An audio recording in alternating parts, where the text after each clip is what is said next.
Dans son essence, la méditation marchée est semblable à la méditation assise au coucher. À une chose près, vous marchez.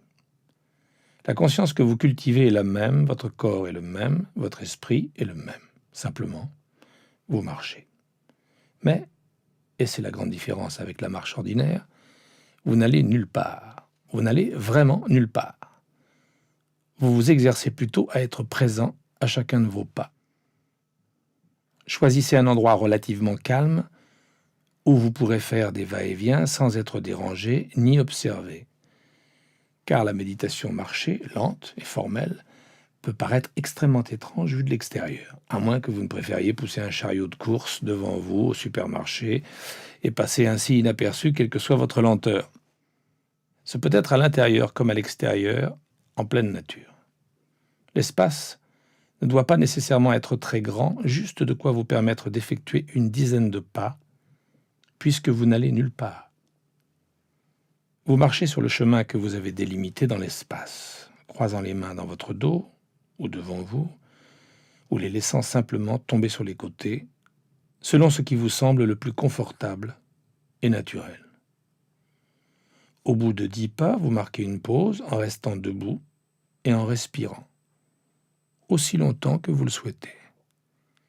Puis, vous faites demi-tour et repartez en sens inverse, à l'autre bout, où vous pouvez marquer une autre pause en restant debout et en respirant. Quand vous êtes prêt, faites de nouveau demi-tour avec la même attention et poursuivez la marche, pas à pas, moment après moment.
Chacun est libre de choisir son allure, mais quand nous l'enseignons dans notre programme, nous marchons très lentement, à petits pas, sans perdre de vue les 4 étapes essentielles. Le pied qui s'élève, s'avance légèrement, puis s'abaisse au sol, talon en premier. Le poids du corps qui se déplace sur la jambe avant, tandis que le talon arrière se soulève à son tour, les orteils toujours en contact avec le sol ou la terre. Et le cycle continue. Nous décollons complètement le pied arrière, nous le sentons tandis qu'il avance et s'abaisse, puis entre en contact avec le sol, talon en premier. Nous déplaçons ensuite le poids sur ce pied, tandis que le corps progresse. Et nous marchons extrêmement lentement, en percevant simplement ce que cet acte implique moment après moment, et pas à pas. La marche est une invitation à nous incarner pleinement, afin que la conscience imprègne le corps tout entier. Mais nous pouvons également choisir de nous focaliser sur certains aspects particuliers de l'instant présent. Pendant la marche, on peut être attentif à de nombreuses dimensions de son expérience intérieure, le souffle et la façon de se mouvoir avec le corps, pas à pas, la myriade de sensations dans les pieds et les jambes, ou la sensation globale du corps qui marche, la tête en équilibre sur le cou et les épaules, et le regard dirigé vers l'avant. Il ne s'agit pas d'une balade touristique, de sorte que nous gardons les yeux dirigés vers l'avant, nous imprégnant avec équanimité de tout ce qui s'offre à nos yeux. Vous pouvez tout à fait centrer votre esprit sur vos pieds et les sentir entrer en contact avec le sol ou avec la terre. Mais il n'est pas nécessaire de les regarder car ils savent parfaitement où ils sont. La marche doit être lente mais naturelle. Il ne s'agit pas d'adopter une démarche stylée ou exagérée, mais simplement de marcher et de savoir que vous marchez.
Vous pouvez marcher en étant conscient de vos pieds qui embrassent la terre à chaque pas et sentir la terre les embrasser en retour avec une réciprocité de contact.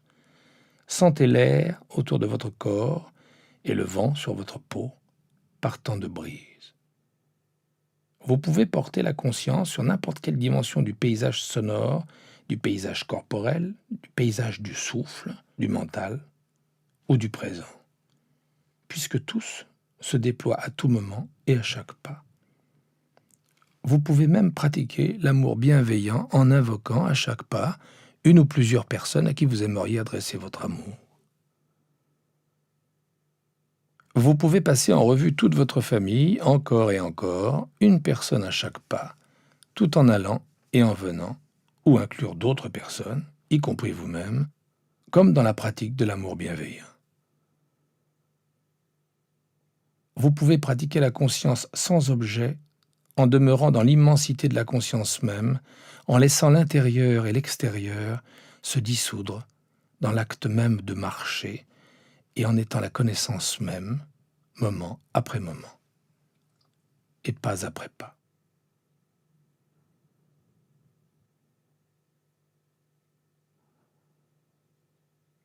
Comme se plaît à le dire la tradition zen, quand vous marchez, contentez-vous de marcher. Ce qui est beaucoup plus facile à dire qu'à faire. Car dans la pratique marchée, comme dans les pratiques couchées ou assises, vous constaterez probablement que l'esprit a tendance à s'éparpiller. Le défi de la marche en pleine conscience est de maintenir le mental et le corps unis dans l'instant présent, simplement avec ce qui se passe. Ce qui se passe à chaque moment est extrêmement complexe, mais dans la marche, nous tentons de maintenir la sensation associée à la marche au centre du champ de la conscience et nous l'y ramenons sans cesse quand elle en est déviée. En ce sens, cette pratique de pleine conscience n'est pas différente des autres. Elle suggère juste que le champ de la conscience peut être étendu à notre guise. Ainsi, si vous avez envie de l'essayer, ou si vous la pratiquez en ce moment même, en vous livrant complètement à la méditation marchée avec ce même esprit d'intentionnalité, de motivation et d'aventure que dans la méditation assise, gardez à l'esprit que beaucoup de gens n'apprécient pas d'emblée la méditation marchée lente. Il faut souvent un certain temps avant de prendre conscience de sa valeur profonde. Mais plus vous pratiquez, même sur de courts laps de temps, plus elle s'impose à vous. Vous pouvez appliquer la pleine conscience à la marche à n'importe quelle allure, voire en courant. Il se peut que votre rythme respiratoire et votre niveau de conscience changent avec votre cadence, mais l'essence de la pratique et l'immobilité au cœur du mouvement restent les mêmes. La méditation marchée produit la même immensité, la même luminosité, le même rayonnement, la même conscience, accessible à tout moment, tandis que nos vies continuent de se déployer, moment après moment, souffle après souffle.